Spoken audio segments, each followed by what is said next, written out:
People often ask me, where can I go where it's safe? You know, what about the rising oceans? What about this and that? So those practical things. Yes. Well, you got to follow your heart. You got to follow your heart. You know, the tsunami swept right through Amachi's ashram, and they were all there. And she didn't bat an eyelash.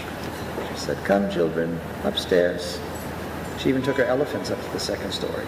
Come. Not a single injury, not a single death. Villages a few miles away, decimated. You are where God needs you. People all want to go where it's safe. The only safety is in here. Enter that divine romance. Get into that courtship of the beloved like you never ever have before. Because when and if and where certain things happen, and they can and they will and they do and they will continue to, you know, you may not always have access to a TV, a radio, a guru, a master, a psychic, a plumb bob, a pendulum, or whatever, a tarot deck. The one voice you have is that one. The one connection you have is that one. And, you know, an individual, I have a dear friend who lives in Los Angeles, and, you know, when we were speaking about our moving the Mother Center to Maui next year, and he started asking me these same questions. What about Los Angeles? You know, my life is here, my ministry's here, and I've got millions of dollars invested here. You know, should I stay? Should I go? And I said, I can't answer that for you. Theoretically, I could, but that wasn't the question he was asking. He wasn't asking what's highest and best for my soul. He was asking, where can I go to be safe? They're two completely different questions.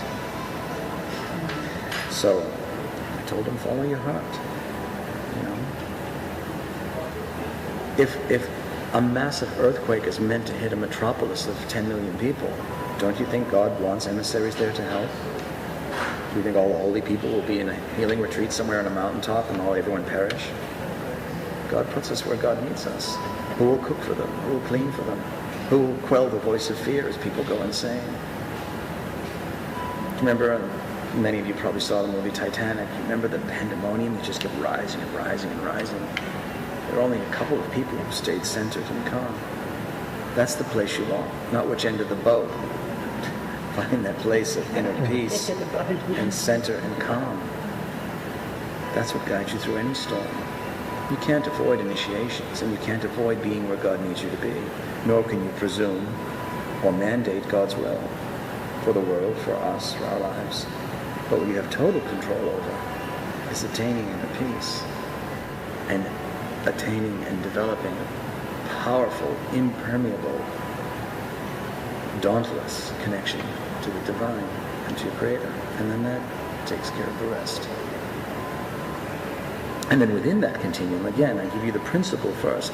Within that, I understand your question. I can already hear it. Yeah, but there are still specific things. Of course there are. And those will come. But you have to download the software first. If you have corrupt software, I could speak revelation to you till the cows come home, and they'll all fall on deaf ears, and none of them would get applied. Maybe one or two might get caught in the sieve of your mind. But human minds have corrupt software. They're like computers. So you have to remove the corrupt software, put the proper software in, and then you start typing, and it all starts working. And then you'll know where to go and where to be in every given moment. Like the supercharged vehicle and things. Well, you've been given it. Oh, good. You've been given That's it. excellent. So does that make more sense? Yes, because there are specific things. There are more quakes that will happen, and there are, you know, ice caps that will shift and melt, and the seas will rise, and a lot of things still need to happen. But it's also important to remember that we have, each one of us, has such tremendous, tremendous power, more than anyone could ever imagine. Every single human being wields the power of God. We're created by God, in God's image, as God. So everything you saw happen through my body can happen through anyone here. And to various degrees does and has. So there's no more divinity in me than in any one of you or anyone on the planet. That's a false perception that people have about masters and avatars and yogis and realized beings. It's just the knowingness of one's divinity that varies, not the divinity itself. Divinity is the same. We're all God. We're all from God, of God, made of God. We each wield an enormous amount of power. And to use that power that is in us, to whatever degree dormant or awake,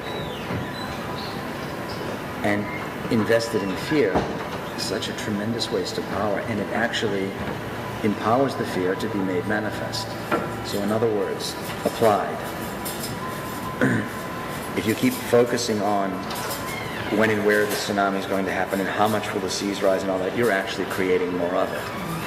But if you're focusing on your own burgeoning divinity, your own self-purification, being a living role model for goodness and eco-living and holistic living, and holding the vision of mass awakening. Just keep envisioning in your mind people awakening like supernovas bursting everywhere all over the planet. Keep invoking more of these star children to come and more masters to incarnate, and keep seeing and feeling in your heart people becoming self-realized, God-realized. Focus on that, and that creates more of that. So what I mean by the power we wield, it's a seesaw effect.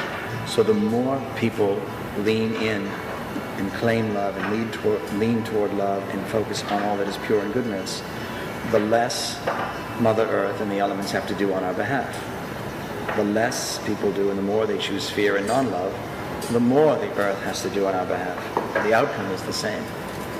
So while yes, there's a certain amount that does have to happen, what even of this very minute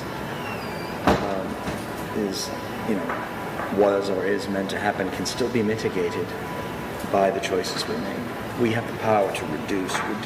There's a certain amount that still has to happen because there's a certain amount of karma that needs to be cleansed. There's a certain amount of initiations and rites of passage that have to happen. There's a dharma and a karma that has to be fulfilled. But we do have power to shift them tremendously. And that's very, very inspiring.